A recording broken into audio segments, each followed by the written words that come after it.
Hi everyone, welcome to my channel. I'm your instructor today and I will discuss water testing and treatment.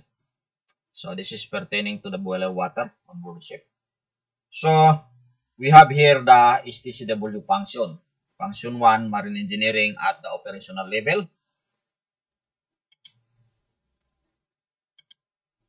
We have also here the competence, operate, main, and auxiliary machinery and associated control system. We have here operation, surveillance, performance, assessment, and maintaining safety of propulsion plant and auxiliary machinery. KOP, which is knowledge, understanding, and proficiency. The efficient operation, surveillance, performance, assessment, and maintaining safety of propulsion plant and auxiliary machinery. So we have here the learning outcome. At the end of this lesson, the students should be able to recognize the importance of controlling the pH value of aqueous solution within the minimum corrosive range. Know the importance of maintaining a gas-free condition in the water used to feed a steam boiler or to circulate in engine cooling system. So we'll demonstrate that standard method of measuring metallic salts containing, for example, so we have here state the actual quantity of metallic salt present in specified quality of water. So we have here.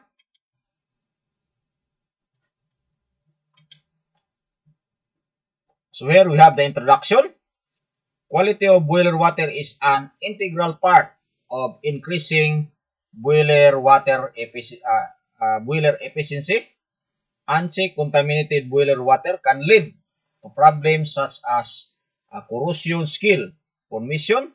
Furthermore, it can also affect its performance, life, and cost of maintenance, jeopardizing boiler efficiency. Making boiler water treatment a key in marine industry to ensure its normal operation. Boiler water is always tested and treated at regular interval. All considerable issues found in the test results are rectified by adding appropriate chemicals to the boiler feed water. So we have here the uh, external treatment, and we have the internal treatment. So I already discussed this in my previous video. But to recap, in the external treatment, we have here the impurities which is insoluble, soluble, and gaseous. So for the insoluble, you can use settling and clarification and filtration. For the soluble impurities, you can use softening because the water is hard, so you need to have a water softener. Demineralization and reverse osmosis. So reverse osmosis will remove the impurities. Gaseous, we have oxygen and chloride. So to remove the oxygen, we use the aerator. And to remove the chloride content of the boiler filled water, we use activated carbon. For the internal treatment,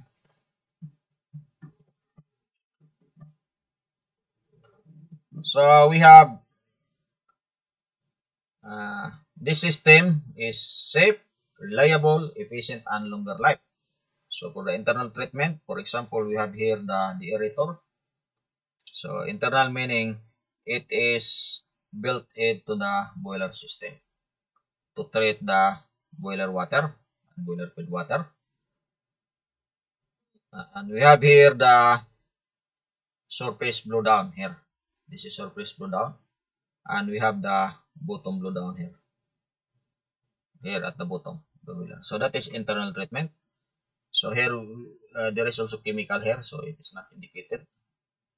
So next, water testing and treatment. So recognize the importance of controlling pH value of aqueous solutions within the minimum corrosive range. So here, for example, this is a pH test.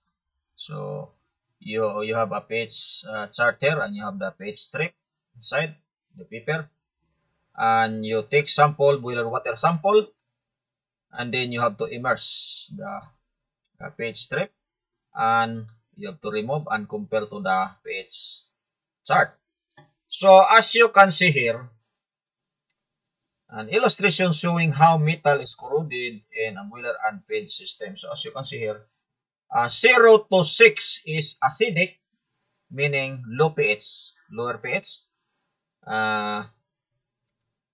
7, of course, 7 here, because in 6 is acidic. So from 7 to 11.5, or here 6.5 to 11.5 is stable film. So that means in between of this value, from 8.5 to 10.5 or 11, you can normally use that water on your boiler, so without any problem. But more than that, with the result of this pH test, for example, your boiler is below 6 or below 7, so that is already acidic, so you cannot use that water to your boiler because it starts eating the metal, because that is acid, already acid. So your boiler will have problem, will be damaged, and also, so that will cause corrosion. That will cause corrosion, your acidic boiler water. And if you have a high alkalinity or alkaline water, 12 to 14 here, that means your boiler water is high alkalinity or alkaline, then you will have a problem of scale formation. So scale formation can cause fouling to your boiler job.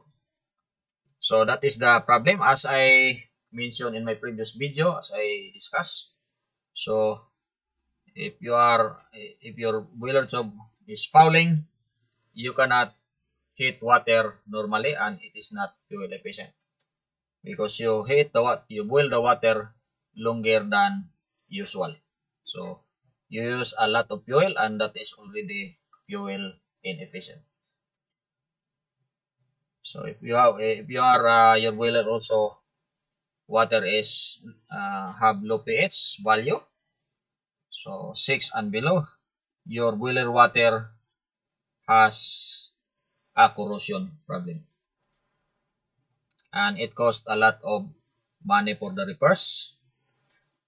So next, identify the chemical additives that can be used to obtain the condition required in the above objectives. So the boiler water treatment. So we have here oxygen scavenger. So it can control what we call remove the oxygen content by the use of this chemical, oxygen scavenger. Next, we have know the importance of maintaining a gas-free condition, and water used to feed a steam boiler or to circulate in an engine cooling system. So we have another condition also, if there is oxygen content in your boiler water or engine cooling water. So aside from corrosion, there is also another effect, tremendous effect. So as you can see here, this is the effect of what we call I forgot. No, it is in effect of there's a condition that your this is pump, so this is impeller of the pump. So this is a condition that is creating bubbles and so I forgot what is the term. I forgot.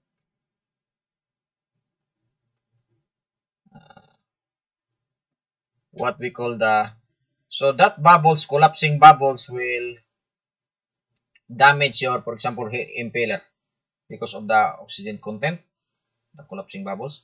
As you can see here, this is already eroded, and here already damaged impeller because of the cavitation. So cavitation.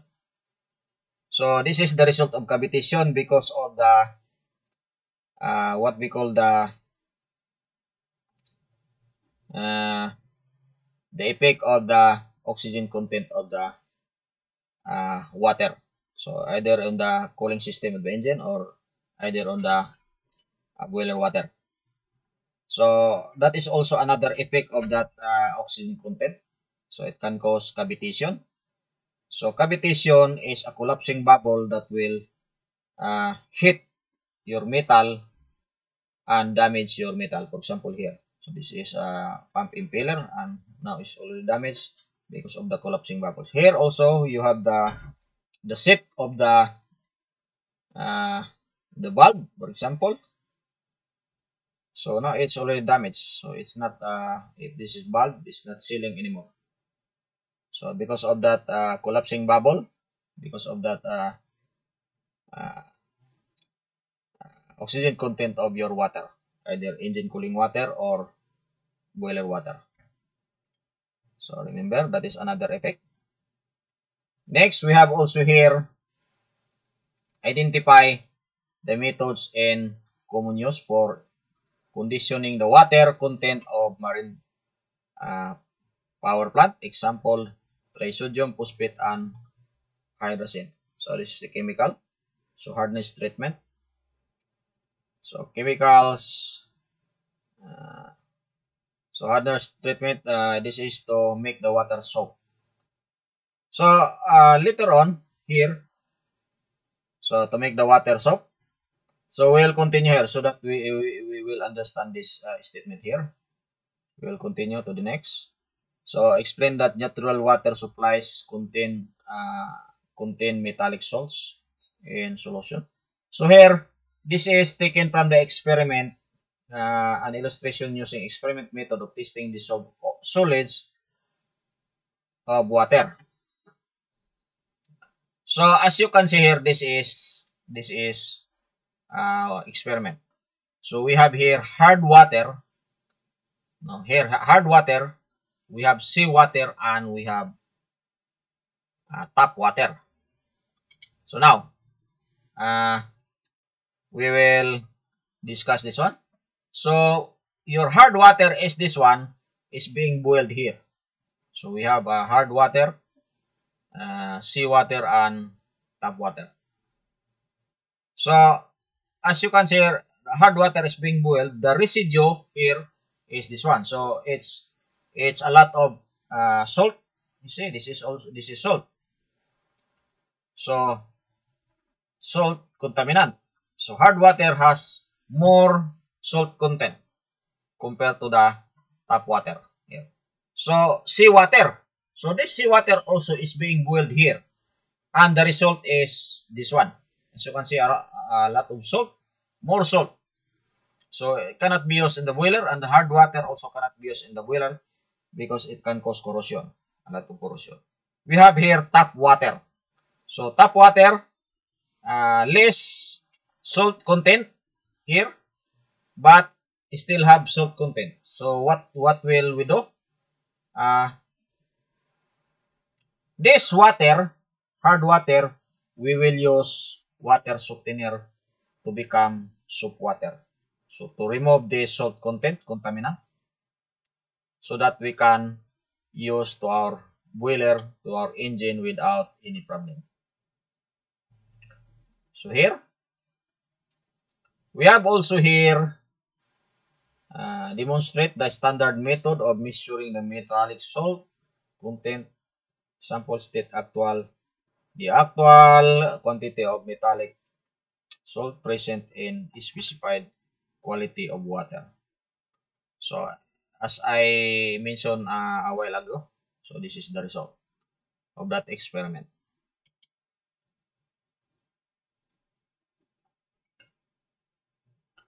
So we have here, know the standard measurement given in the above objectives as an units of parts per million ppm or less accurate in 32 seawater density measurement.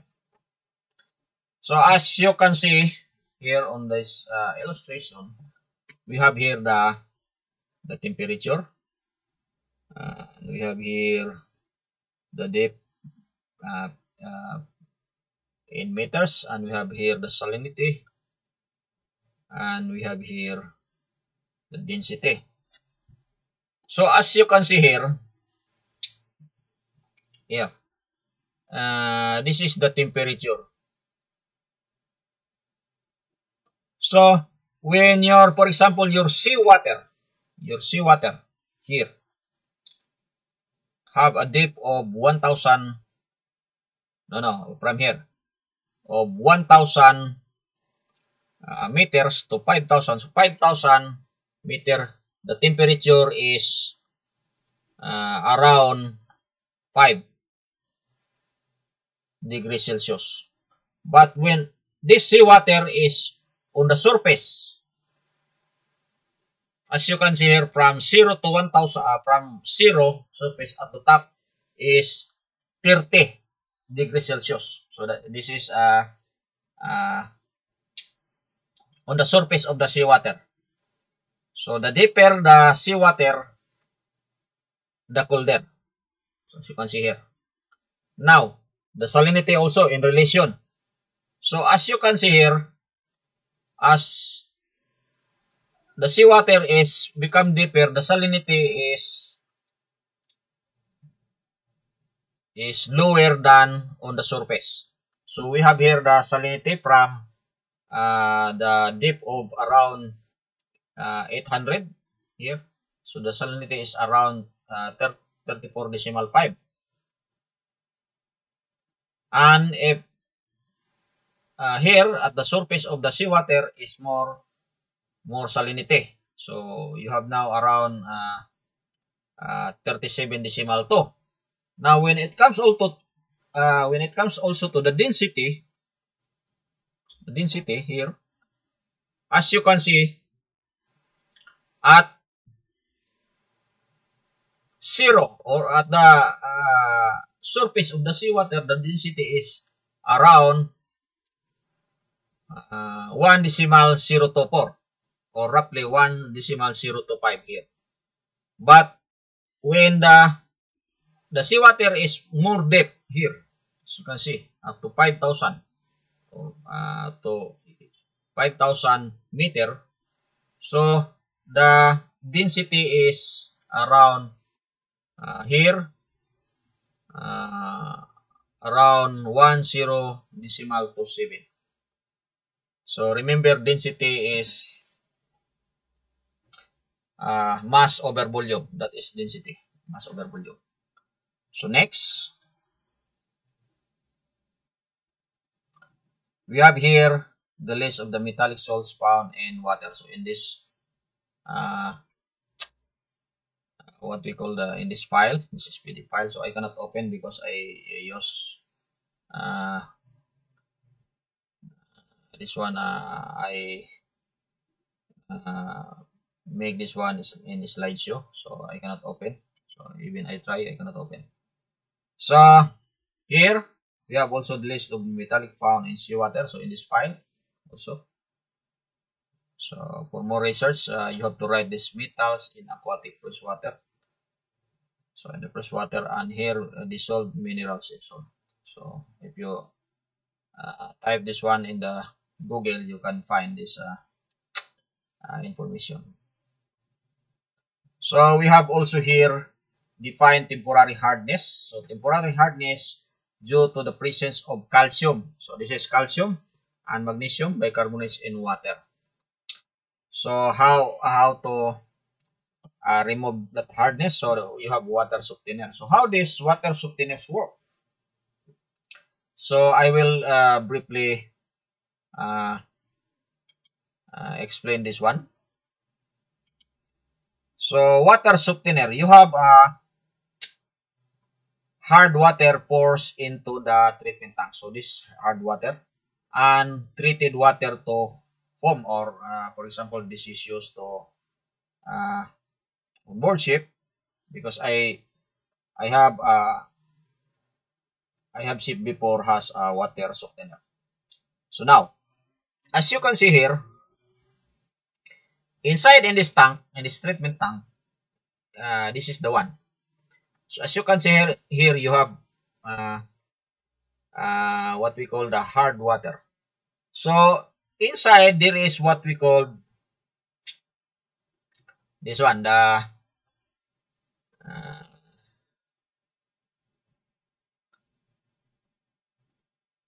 I will this is resin, what we call resin. This is resin. It's resin. So as you can see here, the hard water is here. So a lot of calcium and magnesium, which is hard water.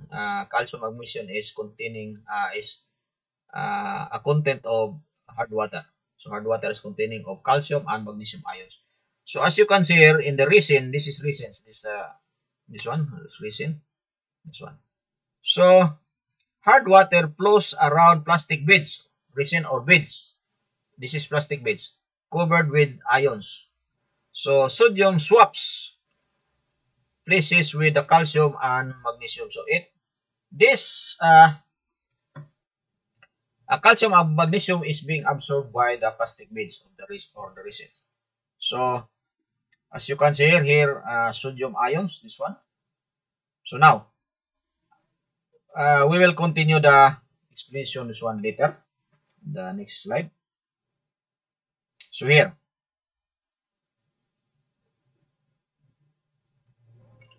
so I think it's not shown anymore. So if I open this file, this file, the explanation is continued. So as this absorbed, the magnesium and calcium, remains here in the plastic beads, and your clean water or treated water will continuous flow to the outlet and going to the tank.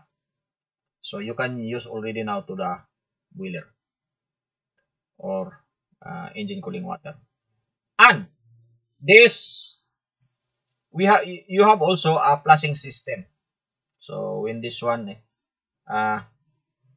is brine tank, so this brine tank, when this sensor here detects that more calcium and magnesium is accumulated in this water treatment tank, this brine tank discharges seawater here to flush the calcium and magnesium back to overboard or to the sea, so to the drain. So this this is how this water softener works. So your hard water become soap water, and calcium and magnesium, it is removed by your water softener to become soap water. So hard water you cannot use to your engine cooling water and boiler water, and it is treated by external treatment, which is water softener, and it will become soap water here. So next, define permanent hardness. Permanent hardness is due to the presence of calcium and magnesium chloride and sulfates in water. So this one is a hard water here. This one. Here is the soap water. So now, as you can see here, this is hard water. So you have a calcium and magnesium. So as you can see, so from 0 parts per million to 4 to 5, here is hard water already. From 50 to 4 to 5 is hard water. 0 is soap water. So now water hardness scale, we have here 1 grams per gallon is equal to 17.1 milligram per liter, or is equal to 17.1 parts per million. So here, grains, milligrams per liter, or ppm, parts per million classification. So we have here 1 to 3.5 is slightly hard because here is soup is 0. So yeah, this is slightly hard. So 1 less than 1 meaning here almost 0 is soap. So in milligram per liter or ppm 17.1 to 60 is slightly hard. So we have also 3.5 to 7 or 60 to 120 moderately hard. 7 to 10 or 120 to 180 is hard. And over 10 over 180 is very hard. So that is the hardness of your water. Next, we have here define briefly how scale and sludge are produced in a steam boiler. So scale and sludge formation in boilers water evaporates continuously and the concentration of the dissolved salts increases progressively. On the other hand, a precipitated matter forms a hard adhering crust coating on the inner walls of the boiler. It is called scale. So as you can see here, this is a sludge and scale formation. So because you heat up this water, so water wall, this is water wall, this is water, and loose precipitate suspended in water sludge here, and hard adhering cooling on inner walls of boiler scale. So as you can see here, this is scale formation. So as you can see here, it is if you are drinking coffee in your home and you boil water in your kettle, as you use that kettle for a long time or always, you can see inside the kettle this is a formation scale, just like a stone inside build up. So this is the one, this is the scale. So as I mentioned in my previous video, if you have a lot of scale here, you can hardly boil the water to produce steam, and you consume a lot of fuel to boil the water, and this tube also leads to overheating. So here, as you can see here, this is bare metal. So this is brass metal. So this is very clean. So without any scale, you can easily you can easily boil the water, with water to produce steam. So this is fuel efficient. Next, explain the different effects of using seawater, freshwater, and distilled water as boiler feed water. So as you can see here, this is the result of corrosion. So corrosion to your boiler water. So if your boiler water is contaminated, so your boiler water is freshwater is contaminated with seawater, it can cause corrosion to your boiler water, and it can cause, as you can see here, this is corrosion. And here also, your boiler water is contaminated. For example, it is hard, it is high alkaline, high alkalinity. Here, this is the effect of high alkalinity of your boiler water. So it produces what we call the scale formation. And you use a lot of fuel. Because you cannot boil easily your boiler water to produce steam. So it affects to the heat transfer of your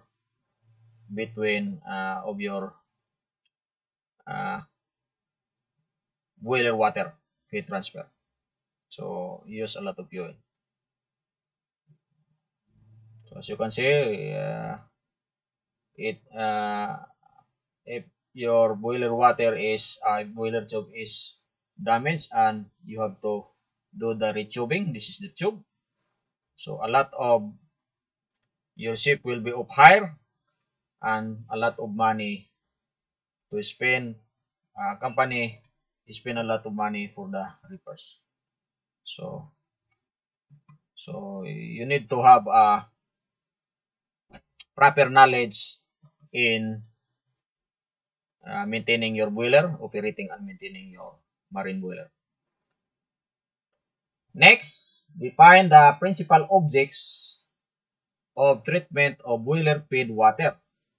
So the treatment and conditioning of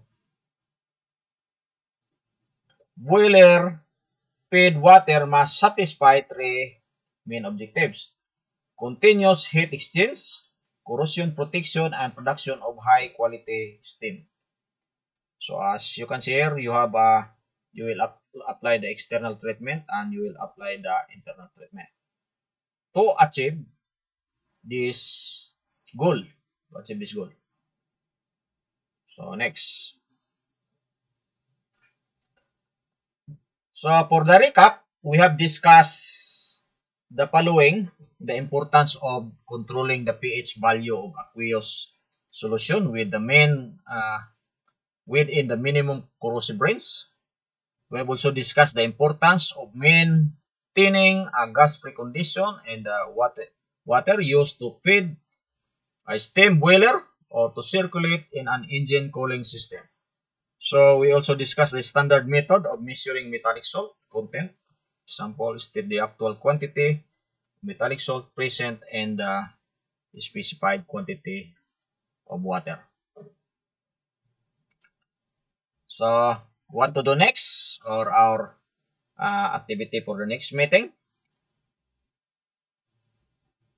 So we will have, so since all the topic from week 1 to 18 is already done for the whole semester, so we will have our review on the given topic from week 1 to week 18. Then we will do a final exam. We will have our final assessment. So that will be our activity for the next meeting. So you have to review all this topic from week 1 to 18. So this is the end of the discussion. So please like and share. Please click like and share. Don't forget to click subscribe. Click also notification bell so that you will be updated on the next video, probably for the next semester, for the next topic. And then thank you for watching and see you on my next video.